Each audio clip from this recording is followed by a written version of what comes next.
भगवान शिव कहते हैं गरीबी से मुक्ति के लिए इन 3 बातों को किसी से ना बताएं।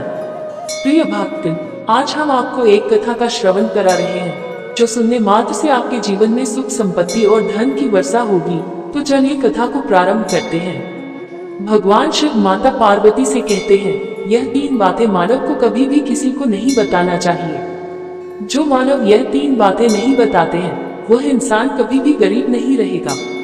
फिर माता पार्वती कहती है, हे प्राणनाथ, वह कौन सी 3 बातें हैं जिसे जान लेने से इंसान को कभी भी दुखों का सामना नहीं करना पड़ेगा। फिर भगवान शिव कहते हैं, हे देवी, आज मैं पृथ्वी लोक पर एक सन्यासी का रूप धारण करके यह 3 बातें बताने जा रहा हूँ। कृपया आप इस कहानी को ध्यान से सुने। अगर आप यह कहानी सुन रहे हैं तो पूरा सुने। इस कथा को आधा अधूरा छोड़कर जाने की गलती मत करिएगा, क्योंकि इस पवित्र कथा को पूरा सुनने से मनचाहा फल की प्राप्ति होगी। इसलिए इस कथा को पूरा सुने। आप शिव भक्त हैं तो भोलेनाथ का अनादर न करें। भगवान शिव पृथ्वी लोक पर एक सन्यासी के रूप में आते हैं। आज की इस प्यारी सी कहानी की शुरुआत करते हैं। प्राचीन समय की बात है। एक नगर में एक धनवान सेठ रहता था। उसके घर में किसी चीज की कोई कमी नहीं थी और उसका व्यापार बहुत अच्छा चल रहा था। उसकी पत्नी भी बहुत खुश रहती थी, क्योंकि सेठ हर महीने उसके लिए नए नए गहने खरीदता था और उसे बहुत प्रसन्न रखता था। प्रिय श्रद्धालुओं, सेठ के घर के बगीचे में एक वट वृक्ष था। उस वट वृक्ष के नीचे सन्यासी अपना आसन बिछाकर ध्यान किया करते थे। सेठ और सेठानी दोनों सन्यासी की बहुत सेवा करते थे और उसकी देखभाल करते थे, क्योंकि वह सन्यासी कई सालों से उस वट वृक्ष में रह रहे थे।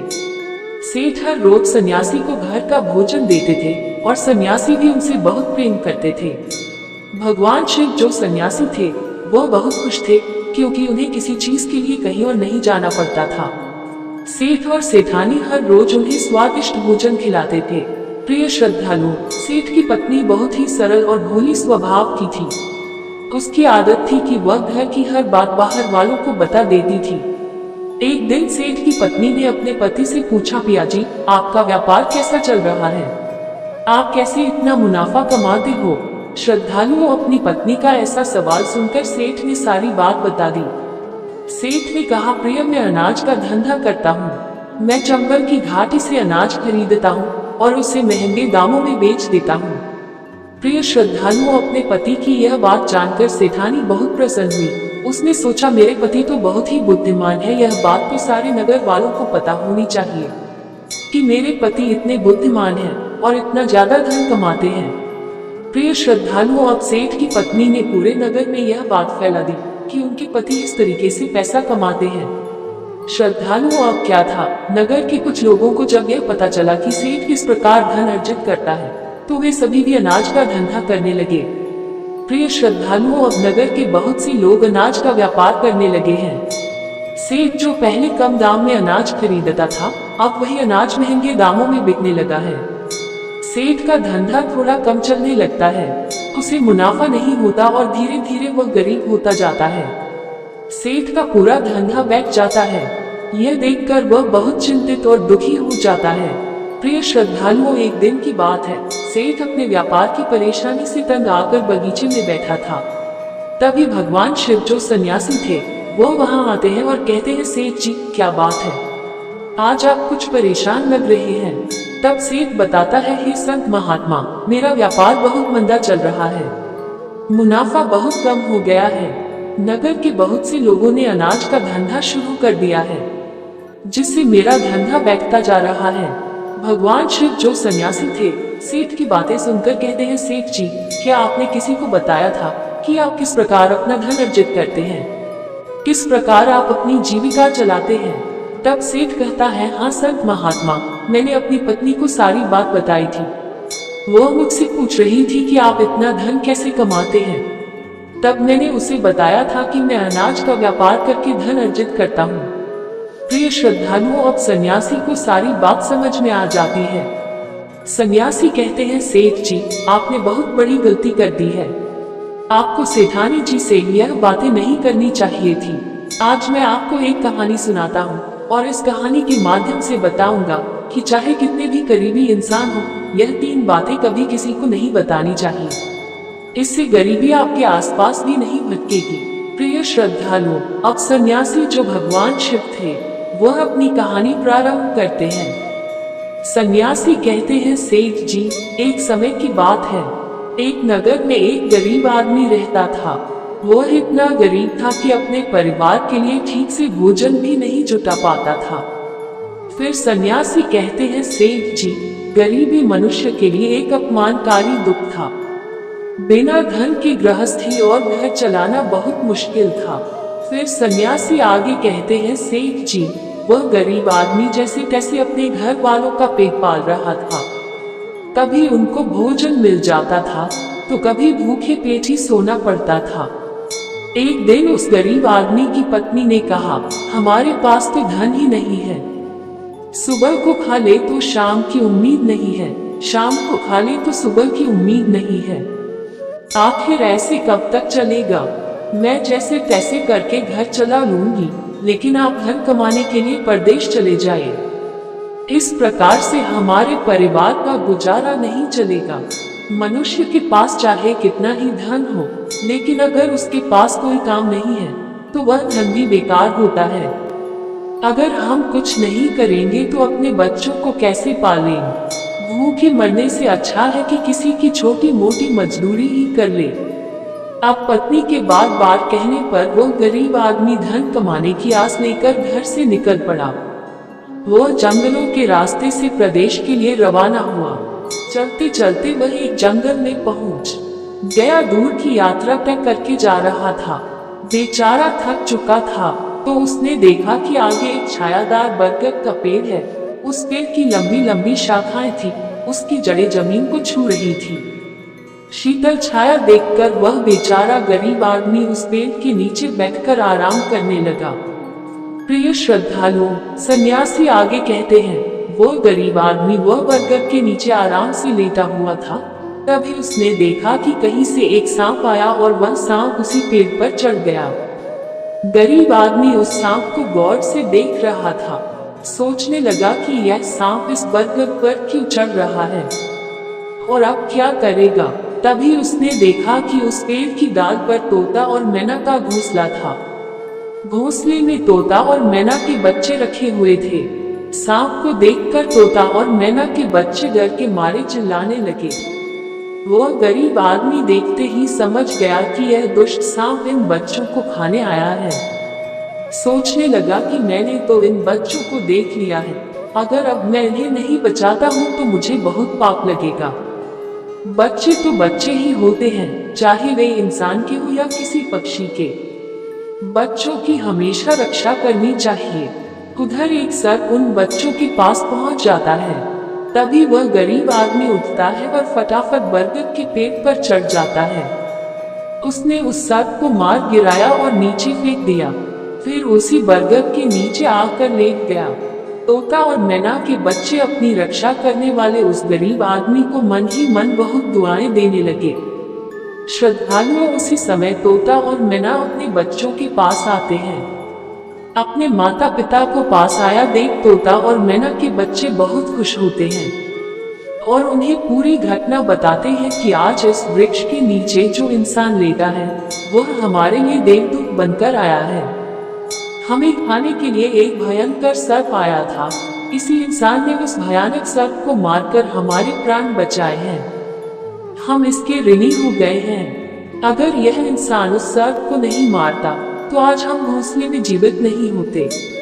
इसका हम पर बड़ा एहसान हो गया है। अपने बच्चों के मुख से उस मुसाफिर की प्रशंसा सुनकर तोता और मैना बहुत खुश होते हैं। तोता और मैना उस गरीब आदमी के पास पहुंच जाता है और कहता है, हे मनुष्य, तुमने आज हमारे बच्चों की जान बचाकर हमें अपना ऋणी बना लिया है। आप कौन हो और कहां जा रहे हो? तोता और मैना के पूछने पर वह गरीब आदमी कहता है, हे पक्षियों, मैं एक गरीब आदमी हूँ और धन कमाने के लिए परदेश जा रहा था। सफर का थका हारा था तो इस बरगद की छाया में बैठकर आराम करने लगा। तब मैंने देखा कि एक दुष्ट सर्प तुम्हारे बच्चों को खाने के लिए तुम्हारे घोंसले के पास जा रहा था। मैंने उसे मार डाला। फिर तोता और मैना बोले, भाई, तुमने हम पर बहुत बड़ा उपकार किया है। संसार में सबसे बड़ी खुशी बच्चों से होती है। बच्चों से अधिक प्रिय तो किसी को कोई नहीं होता। आप भी तो धन कमाने अपने बच्चों के लिए ही जा रहे हैं। अब आपने हमारे बच्चों की जान बचाई है तो हम आपके बच्चों की भूख मिटाना चाहते हैं। तब उन्होंने बताया, हम दोनों तोता और मैना नाम के पक्षी हैं। हम हमेशा कीमती मोती खाते हैं और हमने सुना है कि यह मोती मनुष्यों के लिए बहुत मूल्यवान होते हैं। हम तुम्हें कुछ मोती देते हैं, तुम उन्हें बेचकर बाजार से कुछ खाने पीने का सामान ले आओ और आज से तुम यहीं रहकर हमारे बच्चों की देखभाल करते रहना। हम तुम्हें इसी तरह से रोज यह कीमती मोती लाकर देते रहेंगे। तोता और मैना की बात सुनकर वह गरीब आदमी खुश हो गया। सोचता है कि अगर हमें यही धन मिलेगा तो हम बाहर क्यों जाएंगे। प्रिय श्रद्धालुओं, वह आगे कहता है कि सेठ जी, वह गरीब आदमी तोता से कुछ मोती लेकर बाजार गया और अपने खाने पीने का सामान खरीद लाया। उस वृक्ष के नीचे उसने एक झोपड़ी बना ली और वहीं रहने लगा और तोता मैना के बच्चों की देखभाल करने लगा। अब तो तोता और मैना निश्चिंत हो गए। उन्हें उनके बच्चों की रक्षा करने वाला मिल गया था। अब वे निश्चिंत होकर भोजन के लिए सुबह अपने घोंसले से उड़ जाते थे और शाम को लौट कर आते थे। अपने बच्चों को घोंसले में सुरक्षित देखकर वे बहुत खुश होते थे और उस गरीब आदमी का धन्यवाद करते थे और उसे कुछ मोती लाकर देते थे। इस तरह से धीरे धीरे तोता और मैना की नौकरी करते हुए उस गरीब व्यक्ति को 2 महीने बीत गए थे। इधर तोता और मैना के बच्चे भी बड़े हो गए। अब उस गरीब आदमी को अपनी पत्नी और बच्चों की याद आने लगी। एक दिन उसने तोता और मैना से कहा कि हम अपने घर जाना चाहते हैं। पता नहीं हमारी पत्नी और बच्चे कैसे हैं। तब तोता और मैना बोले, हे भाई, अब तुम निश्चिंत होकर अपने घर जाओ और अपने बच्चों के साथ रहो। हमारे बच्चे भी अब उड़ने के काबिल हो गए हैं। अब कोई भय नहीं है। तुम अपनी पत्नी और बच्चों को देखो। कभी तुम्हें हमसे मिलने का मन हो तो इसी स्थान पर आ जाना। श्रद्धालुओं, इतना कहकर तोता और मैना उस गरीब आदमी को ढेर सारे मोती दे देते हैं। अब वह गरीब व्यक्ति उन मोतियों को अपने साथ लेकर अपने घर पहुंच जाता है। उसने वह मोती अपनी पत्नी को दिखाए तो उसकी पत्नी बहुत प्रसन्न हुई। उसने पूछा, पतिदेव, तुम यह कीमती मोती कहाँ से लेकर आए हो? तब उस आदमी ने बताया, हे प्यारी, मैं बीते 2 महीने से एक तोता और मैना की नौकरी कर रहा था। उन्हीं ने मुझे यह कीमती मोती दिए हैं। यह मोती बहुत कीमती और अनमोल है। इन्हें बेचकर हम अपना घर और बड़ा बनवाएंगे, अपने बच्चों को अच्छे वस्त्र लाकर देंगे और तुम्हारे लिए भी नए नए गहने बनवाएंगे। प्रिय श्रद्धालुओं, भगवान शिव सन्यासी रूप में कहते हैं, सेठ जी, अब वह आदमी उन मोतियों को बेचकर बाजार से अपने घर का सारा जरूरी सामान ले आया और अपना नया घर बनवाने लगा और वह आराम की जिंदगी जीने लगा। प्रिय श्रद्धालुओं, उस नगर के राजा प्रताप सिंह एक अजीब रोग से ग्रसित हो गया। नगर में दूर दूर से बड़े बड़े वैद्य राजा को देखने आए और अपने अपने तरीके से इलाज शुरू कर दिया, लेकिन राजा के स्वास्थ्य में कोई सुधार नहीं हुआ। जब किसी के इलाज से राजा ठीक नहीं हुए तो एक वैद्य ने राजा से कहा, महाराज, आपकी जिंदगी बच सकती है। अगर आपको तोते के बच्चे का मांस मिल जाए तो आप हमेशा के लिए ठीक हो जाएंगे। इस प्रकार वैद्य की बात सुनकर राजा प्रताप सिंह ने अपने राज्य में घोषणा करवा दी कि जो कोई उसे तोता लाकर देगा उसे सोने के सिक्के दिए जाएंगे। प्रिय श्रद्धालुओं, धीरे धीरे यह बात पूरे राज्य में फैल गई। सब लोग तोते की तलाश में इधर उधर लग गए, पर किसी को भी तोता नहीं मिला। एक दिन गरीब आदमी की स्त्री अपने पड़ोस में कुछ स्त्रियों के साथ बैठकर बात कर रही थी। कुछ घर गृहस्थी की बातें हो रही थी। बातों ही बातों में तोते की चर्चा छिड़ गई। एक स्त्री बोली, बहन, क्या तुम्हें पता है कि राजा साहब ने तोते का बच्चा लाने का आदेश दिया है? तोता लाना कोई आसान काम नहीं है। जब गरीब आदमी की पत्नी ने सुना कि राजा साहब बीमार हैं और उन्होंने घोषणा की है कि जो कोई उन्हें तोता का बच्चा लाकर देगा उसे सोने के सिक्कों से मालामाल कर देंगे। यह सुनकर उस गरीब आदमी की पत्नी ने कहा, अरे बहनों, तोता लाना कौन सी बड़ी बात है। मेरे पति तो 2 महीने तोता और मैना की नौकरी करके आए हैं, वो एक नहीं कई तोते ला सकते हैं। इतना कहने के बाद वह अपने घर चली गई। नगर की स्त्रियों ने उसकी बात सुनी और अपने पतियों से बताई। धीरे धीरे यह बात पूरे नगर में फैल गई। राजा ने भी सुना कि उनके राज्य में एक व्यक्ति है जो तोता और मैना के पास नौकरी करके आया है। राजा ने अपने सैनिकों को आदेश दिया कि उस आदमी को पकड़ कर लाएं और उससे कहे कि वह एक तोता का बच्चा ला कर दे। राजा ने कहा, इसके बदले हम तुम्हें मुंह मांगा इनाम देंगे। यह सुनकर वह आदमी घबरा गया और बोला, महाराज आप मेरे प्राण ले लो, पर मैं आपको तोता का बच्चा लाकर नहीं दे सकता। मैंने तो उनकी जान बचाई थी। एक रक्षक भक्षक कैसे बन सकता है। उसके इनकार करने पर राजा प्रताप सिंह बहुत नाराज हुए और बोले, अगर तुमने हमारी बात नहीं मानी और तोता का बच्चा लाकर नहीं दिया तो हम तुम्हारी पत्नी और बच्चों को मरवा देंगे। प्रिय श्रद्धालुओं, फिर भगवान शिव रूपी सन्यासी कहते हैं कि मनुष्य सबसे ज्यादा कमजोर तक पड़ता है जब उसके बच्चों की सुरक्षा की बात आती है। ऐसे में वह कुछ भी करने को मजबूर हो जाता है। राजा की बात सुनकर वह गरीब आदमी बहुत घबरा गया। उसने सोचा कि अब मुझे किसी भी तरह तोते का बच्चा लाकर राजा को देना ही होगा। वह घर आया और अपनी पत्नी को डांटने लगा, तुमने यह क्या कर दिया। तुम्हें बिल्कुल भी समझ नहीं है हम क्या करते हैं और कहाँ जाते हैं। तुमने यह बातें नगर की स्त्रियों से क्यों कही। धीरे धीरे यह बात राजा प्रताप सिंह तक पहुंच गई। अब बताओ मैं क्या करूं। जिन तोता और मैना ने हमें खाने को भोजन, रहने को नया घर और पहनने को अच्छे वस्त्र दिए, मैं उनके साथ गद्दारी कैसे कर सकता हूँ। तुमने यह बात उन महिलाओं को बताकर बहुत बड़ी भूल की है। वह व्यक्ति कहता है कि प्रिय, अपने घर की कुछ बातें दूसरों से कभी नहीं कहनी चाहिए।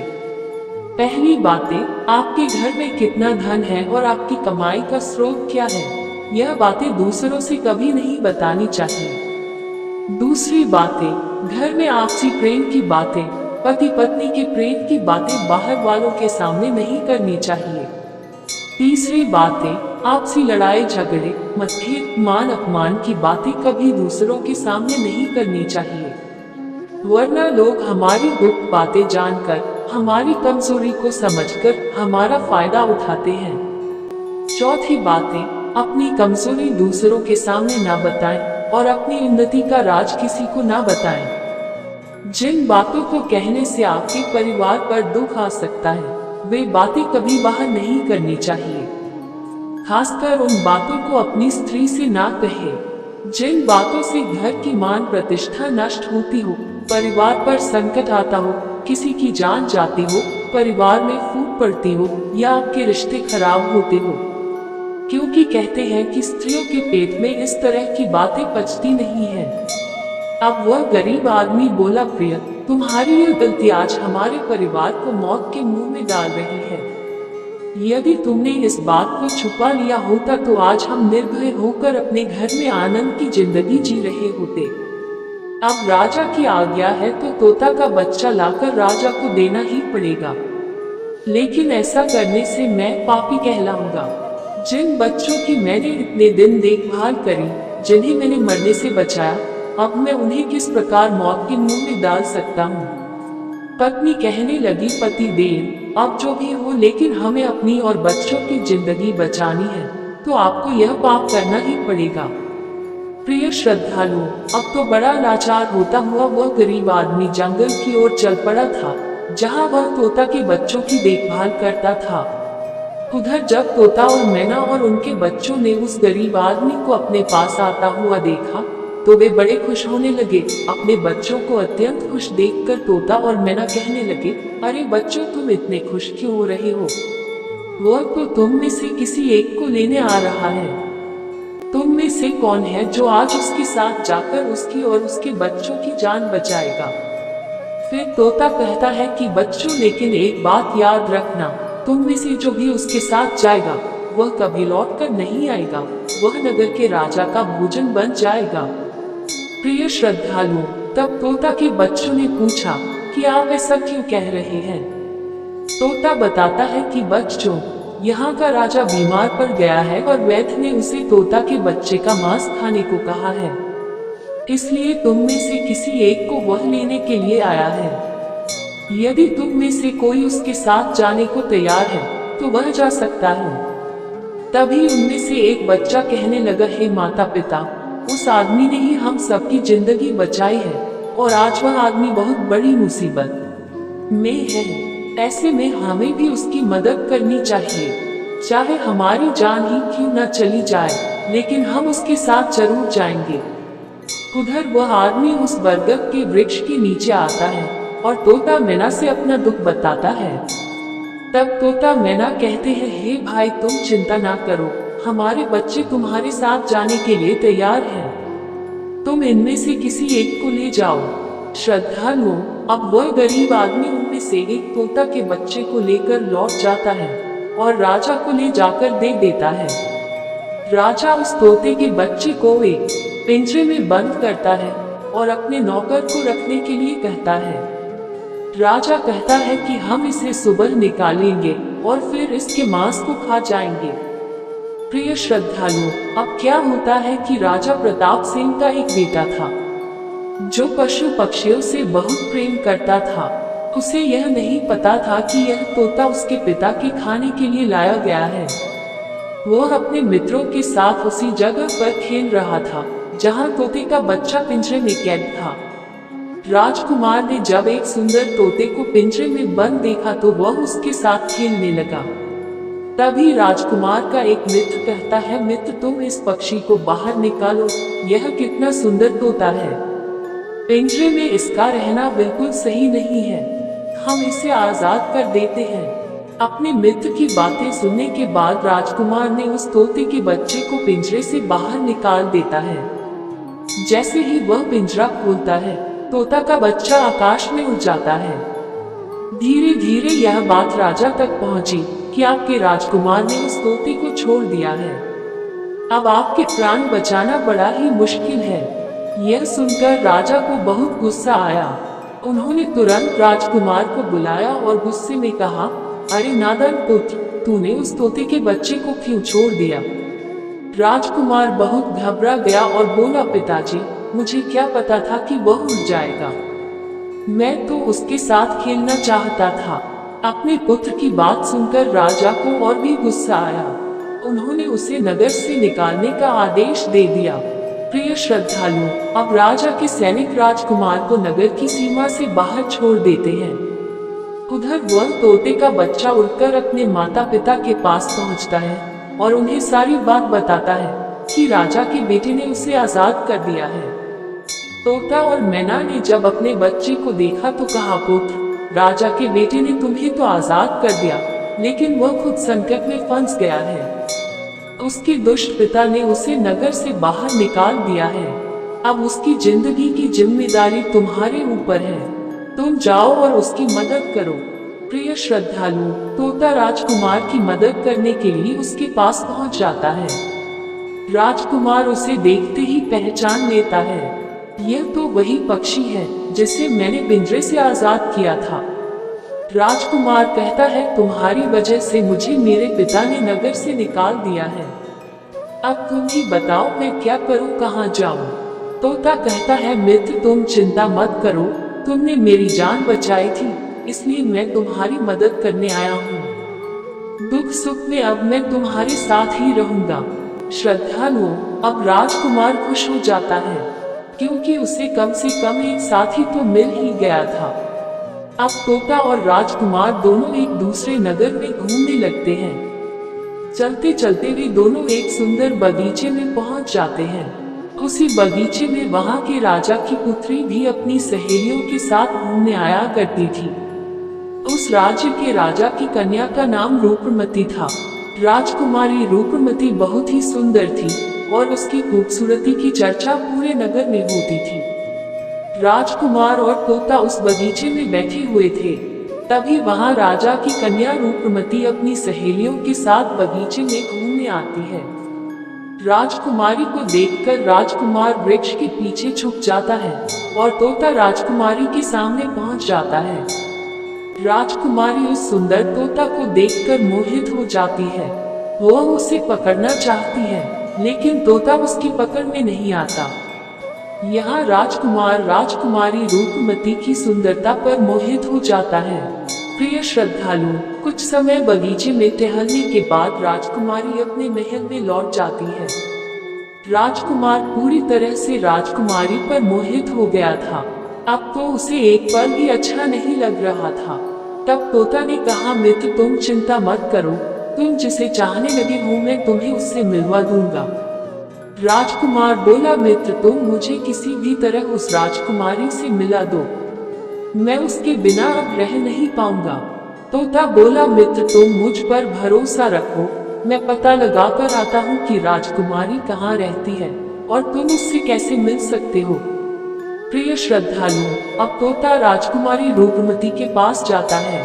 राजकुमारी के महल में चारों तरफ सैनिक तैनात थे, लेकिन तोता उड़ता हुआ ऊपर से जाता है और जाकर राजकुमारी के कक्ष के बाहर बैठ जाता है।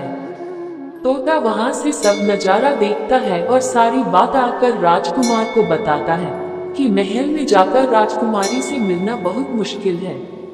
तोता कहता है, तुम एक काम करो, अपना रुमाल मुझे दे दो, मैं तुम्हारा रुमाल आज राजकुमारी के पास पहुंचा दूंगा और उसकी चुनरी ले आऊंगा। प्रिय श्रद्धालु, अब रात में तोता राजकुमार का रुमाल लेकर राजकुमारी के पास रख आता है और राजकुमारी की चुनरी साथ ले जाता है। सुबह जब राजकुमारी रूपमती जागती है तो देखती है कि उसकी चुनरी गायब है और उसके पास एक रुमाल रखा हुआ है। राजकुमारी तुरंत समझ जाती है कि रात में कोई पुरुष उसके कक्ष में आया था। उसने देखा कि उसकी चुनरी गायब है और उसकी जगह किसी पुरुष का रुमाल रखा हुआ है। राजकुमारी बहुत व्याकुल हो जाती है और अपने सभी सिपाहियों को सावधान कर देती है। वह सिपाहियों से पूछती है कि रात में उसके पास कौन आया था, लेकिन किसी के पास कोई जवाब नहीं होता। अब राजकुमारी के कक्ष की सुरक्षा और बढ़ा दी जाती है। प्रिय श्रद्धालुओं, अगली रात फिर से तोता राजकुमारी के कक्ष में जाता है और अपने मित्र द्वारा लिखी हुई चिट्ठी को राजकुमारी के पास रखा आता है। अगले दिन जब राजकुमारी जागती है और चिट्ठी पढ़ती है तो उसमें लिखा होता है कि राजकुमारी, मैंने जब से तुम्हें देखा है तब से मैं तुम्हारा हो गया हूँ। मैं तुमसे विवाह करना चाहता हूँ। अगर तुम्हें मुझसे मिलना है तो तुम अपने बगीचे में आ जाना, मैं तुम्हें वहां मिल जाऊंगा। अब राजकुमारी अपनी सहेलियों को लेकर बगीचे में जाती है, लेकिन वहां उसे कोई पुरुष नजर नहीं आता। वहां तो सिर्फ वही तोता घूम रहा होता है जिसे उसने उस दिन देखा था। तोता राजकुमारी से कहता है, राजकुमारी, तुम जिसे देख रही हो मैं तुम्हें उससे मिला सकता हूँ, लेकिन पहले तुम मुझे वचन दो कि तुम यह बात अपने पिता से नहीं कहोगी और मेरे मित्र को बंदी नहीं बनाओगी। राजकुमारी ने वचन दिया कि वह उसे बंदी नहीं बनाएगी। मुझे उससे मिलाओ, मैं भी देखना चाहती हूँ कि वह कौन है जो इतने सख्त पहरे के बावजूद भी मेरे कक्ष में पहुंच गया। तब तोता ने अपने मित्र राजकुमार को बुलाया। श्रद्धालुओं, राजकुमार भी देखने में बहुत सुंदर था। उसकी सूरत देखकर राजकुमारी भी उस पर मोहित हो गई। तब राजकुमार आता है और राजकुमारी के पास बैठकर बड़े ध्यान से उसके सुंदर चेहरे को निहारने लगता है। राजकुमारी ने पूछा, तुम कौन हो और इतने कड़े पहरे के बाद भी तुम मेरे कक्ष तक कैसे पहुंच गए? राजकुमार बोला, प्रिय, जब दिल में प्रेम होता है तो कोई भी कार्य असंभव नहीं होता। जब से मैंने तुम्हें देखा है तब से मैं तुम्हें प्रेम करने लगा हूँ और तुमसे विवाह करने की इच्छा रखता हूँ। श्रद्धालुओं, जब राजकुमारी ने पूछा कि तुम कौन हो और कहां से आए हो, तब राजकुमार ने अपनी पूरी कहानी उसे सुनाई। राजकुमार की कहानी सुनने के बाद राजकुमारी के मन में उसके लिए सहानुभूति हो गई।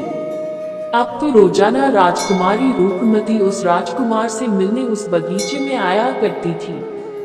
एक दिन राजकुमारी ने कहा, राजकुमार, मेरे पिता तुम्हारे साथ मेरा विवाह कभी नहीं करेंगे, इसलिए मैं तुम्हारे साथ भाग चलती हूँ और कहीं दूसरी जगह चलकर हम अपना विवाह कर लेंगे और आनंद पूर्वक रहेंगे।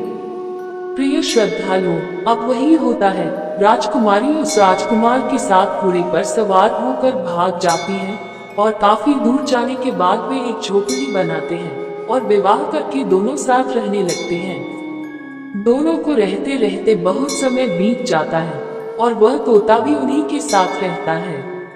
प्रिय श्रद्धालुओं, भगवान शिव रूपी सन्यासी कहते हैं, सेठ जी, उस राजकुमार की झोपड़ी में किसी तरह से आग लग जाती है और उसी आग को बुझाने के चक्कर में उस तोते का एक पंख जल जाता है।